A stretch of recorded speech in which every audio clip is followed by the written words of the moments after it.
So Isaac, I want to ask you a little bit about your story. Can you tell us about the time where you found out that you could be ordained to the priesthood? Wow, yes. Actually, I was a member of the Young Ambassadors that year, and we had been touring around the United States.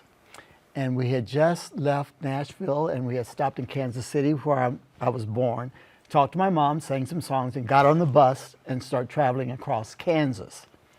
I fell asleep on the bus, and they got me off the bus in Salina, Kansas, and I went back to our equipment van, and the driver said, "We heard something on the radio. We don't know if it's true." I said, "Well, what did you hear?" He says, "We just don't know what to think. We want you to hear. We just don't know if it's true." I thought they had heard that my mom had been in an accident because we just left Kansas City.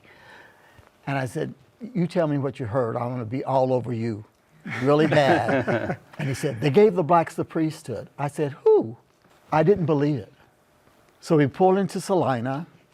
The director gets off the bus, runs into the mall, comes back, gets back on the bus, and on the CB radio I hear, "Elder Thomas, it's true." My entire life passed before my very eyes. This is going to sound funny, but I didn't, because I was always told that I would get the priesthood in the millennium. And I said, "Oh, did I sleep through the millennium?" And then I said, "Well, maybe I should see what the clouds are doing, who's coming." It was so surreal and so just mind-boggling that I couldn't wrap my head around it. And then they wanted me to get on the bus, and they said, "Bear your testimony." I went, I can barely think of my name. I don't know what to say.